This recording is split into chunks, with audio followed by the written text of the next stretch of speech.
Hey guys, welcome to what will be a three-part series on climbing. We're going to split this into 3 stages. We're going to start below the wall, working then on the transition up, and then finally getting up on top of the wall. We'll release these over the next 3 weeks, so get ready, you're going to need to work hard.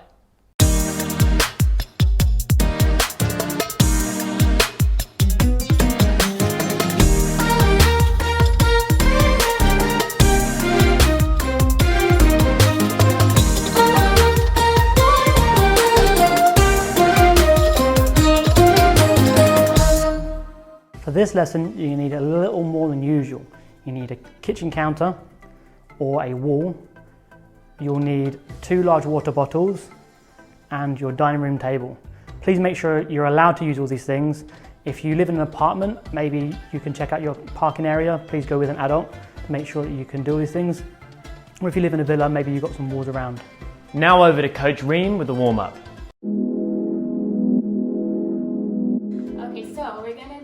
Warm-up for climbing. I'm going to use this table, so if you guys have a table like a hip height or something, you can use it. First I'm going to just do some joint rotation to get ready for my warm-up. So I'm going to do some circles with my wrists, different directions, in and out, side to side. Okay, and then bring your hands together and push down. And from down, you can push up and shake your hands.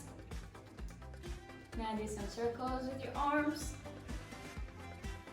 You can do 5 times forward and 5 times backward. Slow and controlled.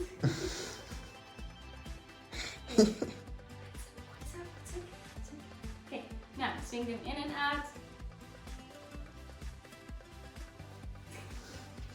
Up and down.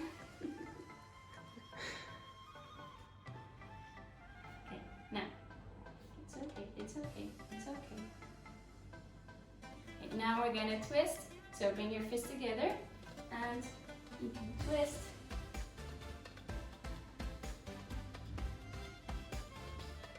Okay, now I'm going to start using the table. And you go down, please. Okay. So, first thing, we can just apply some pressure with your hands for your wrist. So you can just apply pressure like this. Make sure your shoulders are engaged and you can switch from side to side, different directions. If your table is strong enough, you can let your feet go up, but I don't want this table to flip, so I'm just keeping my feet on the floor but applying less pressure with my foot. Or you can have someone to support the table so it doesn't flip over, and then you can be in the front support position without letting your feet touch the floor. And then next variation you can do is from the floor. Same thing, make sure you have someone to support from the table so it doesn't flip on you. You're like in a cat hang position, but your feet is on the floor, not on the wall, because there's no wall here. So you're gonna hold, and then you're gonna pull up, make sure your shoulders and arms are engaged, then front support position and push up. You can try to get your feet off the floor a little bit, like it's gonna be on the floor, but don't let it help too much so that you can warm up for this variation. Make sure you have someone to support you so that nothing wrong happens, and that's it.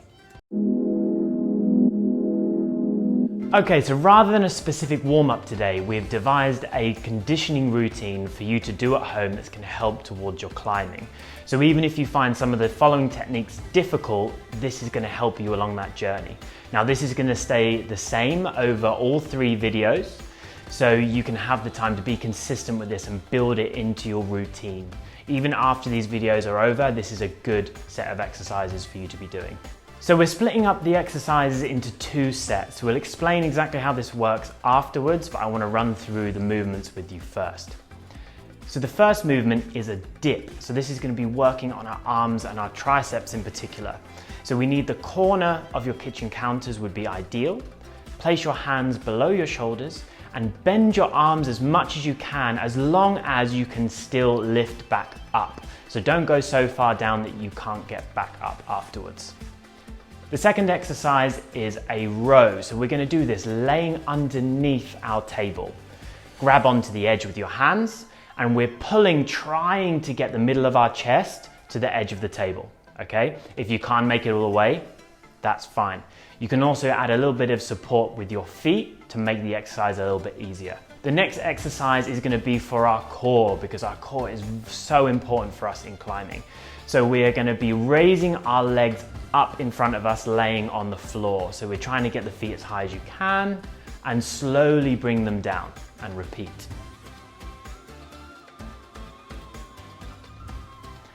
The last exercise of this set is going to be a max hang. So if you have something at home you can hang from, this could be your kitchen counter, if you're lucky enough to have a pull-up bar, or even if you have a very sturdy trim around your door, could be very good. And we're just going to hold on for as long as we can, working on that grip strength.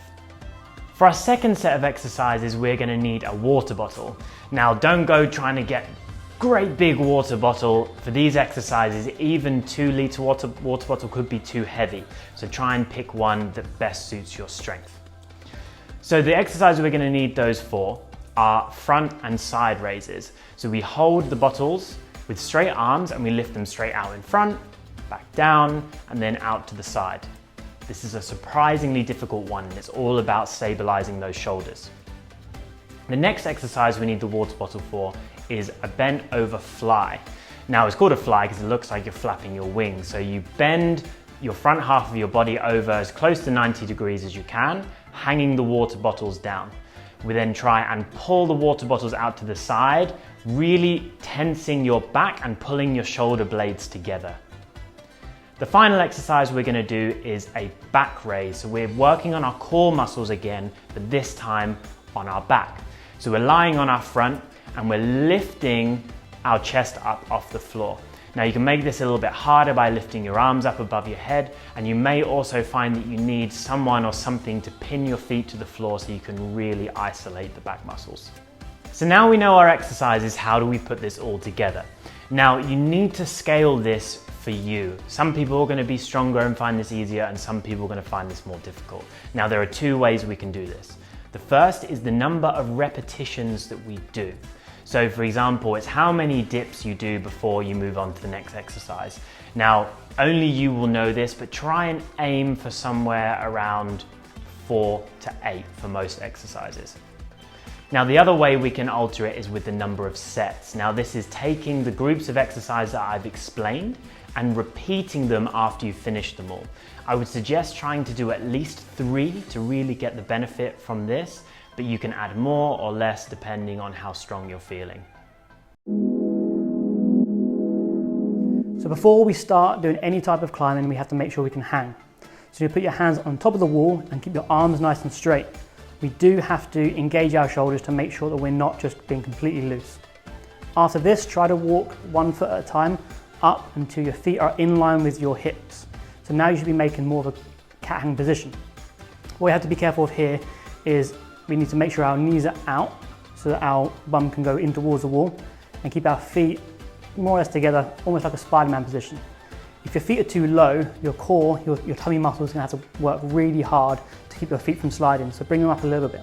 If they're too high though, your hands are going to want to slip off the wall. We call this peel out. We don't want to be landing on our back. So there's a balance to be struck here. Make sure you play around with this a little bit, and if you have someone to spot you behind, or if you've got something soft to put down, please do this. Now we've got hang of the position, it's time to see if we can do some traversing. So we're going to be using our cat hang position to move left or right along the wall.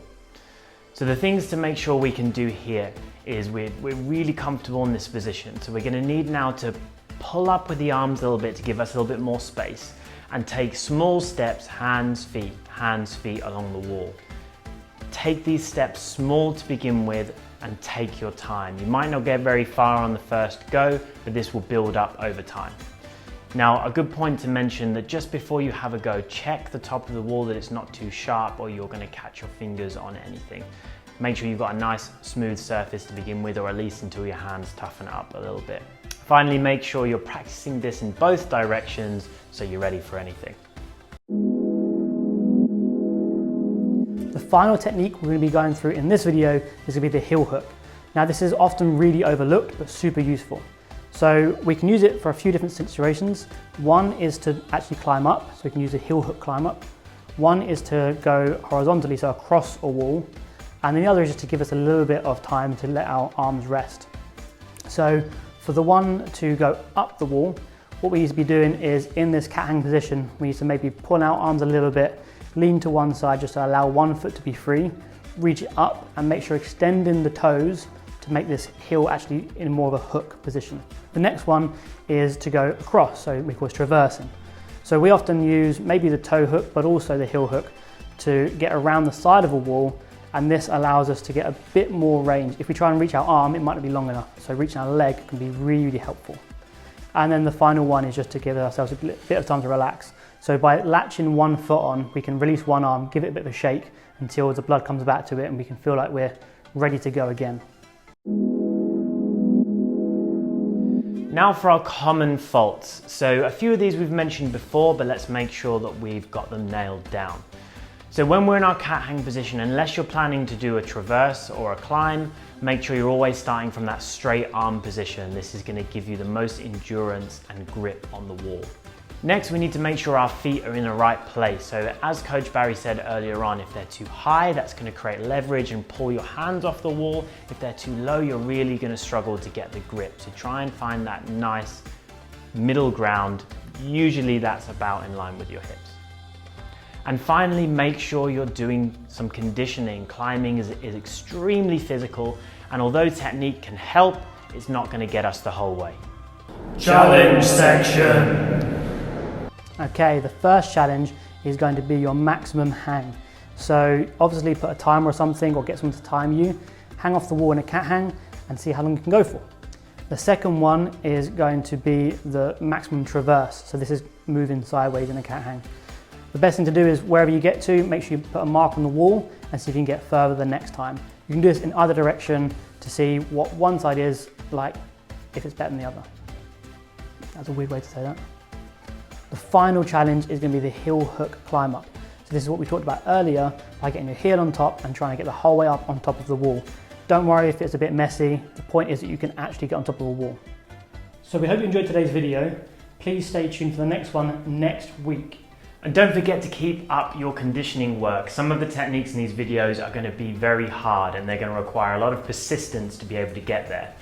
Consistency is the key, so make sure you stay doing these workouts at least once a week and you'll be climbing in no time. Please leave a comment in the section below to let us know how you're getting on, or if you need any advice on these workouts as well. And don't forget, Instagram is always there if you want to send us a video of how you're getting on, if you want us to critique some of your technique, anything at all. So get to us at @Parkour DXB or @ParkourDXB_kids. See you next week. Thanks guys.